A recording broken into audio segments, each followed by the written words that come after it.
ഇതിന്റെ പ്രഗ്നൻസിയുടെ ഉത്തരവാദിത്വം ഈ പെൺകുട്ടിയുടെ ഭർത്താവിനാണത്രേ. ഉളുപ്പുണ്ടോ എന്ന് മാത്രമേ നമുക്ക് ചോദിക്കാനുള്ളൂ. ഉളുപ്പുണ്ടോ എന്ന്. എന്താണെന്നറിയാമോ? എന്നിട്ട് രാഹുൽ മാങ്കൂട്ടത്തിൽ സ്വന്തം സുഹൃത്ത് ജോബി ജോസഫിന്റെ കയ്യിൽ ബാംഗ്ലൂരുവിൽ നിന്ന് മരുന്ന് കൊടുത്തു വിട്ടിരിക്കുന്നു ഈ പെൺകുട്ടിയുടെ പ്രഗ്നൻസി അബോർട്ട് ചെയ്യാൻ അശാസ്ത്രീയമായി. പെൺകുട്ടി വേണമെന്നാവശ്യപ്പെടുന്ന, ഇനി രാഹുൽ മാങ്കൂട്ടത്തിന്റെ ഭാഷയിൽ പറഞ്ഞാൽ ആ കൺസെപ്ഷന്റെ ഉത്തരവാദിത്വം ഭർത്താവിനാണെങ്കിൽ, ഭർത്താവിനും ഭാര്യയ്ക്കും താല്പര്യമുള്ള ഈ കുഞ്ഞിനെ കൊല്ലാൻ രാഹുൽ എന്തായിരുന്നു ഇത്ര താല്പര്യം? അതാണ് ഞാൻ പറഞ്ഞത്.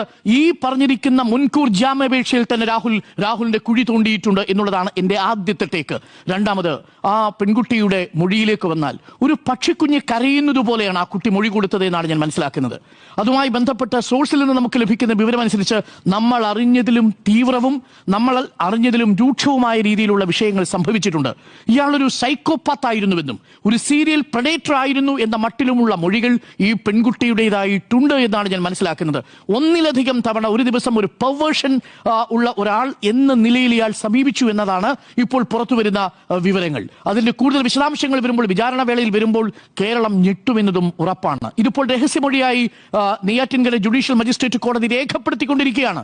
അതാണ് ഏറ്റവും പ്രധാനപ്പെട്ട കാര്യം. രഹസ്യമൊഴിയായി വരുന്നത് ഈ മൊഴിയിൽ നിന്ന് പെൺകുട്ടിക്ക് മാറാൻ കഴിയില്ല.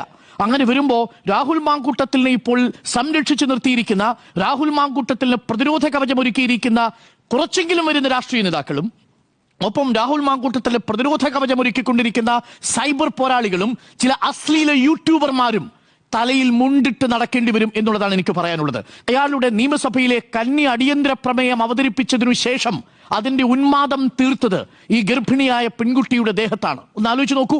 ഇതൊരു പൊതുപ്രവർത്തകർ ചേർന്നതാണോ? ഇതാണ് ആ കുട്ടിയുടെ മൊഴി. ഏതായിരുന്നു ആ അടിയന്തര പ്രമേയം എന്ന് പ്രേക്ഷകർ ഓർമ്മിക്കുന്നില്ലേ? ആശാവർക്കർമാരുടെ സമരവുമായി ബന്ധപ്പെട്ടുകൊണ്ട് പൊതുനിരത്തിൽ പാവപ്പെട്ട ആശാവർക്കർമാർ സമരം നടത്തിയപ്പോൾ ആ വിഷയം ഉന്നയിച്ചുകൊണ്ട് നിയമസഭയിൽ ആഞ്ഞടിച്ച രാഹുൽ മാങ്കൂട്ടത്തിൽ പിന്നീട് ചെയ്തത് എന്താ? ആ പെൺകുട്ടിയെ ഉപദ്രവിക്കുകയായിരുന്നു, ആ പെൺകുട്ടിയെ റേപ്പ് ചെയ്യുകയായിരുന്നു ആ ദിവസം.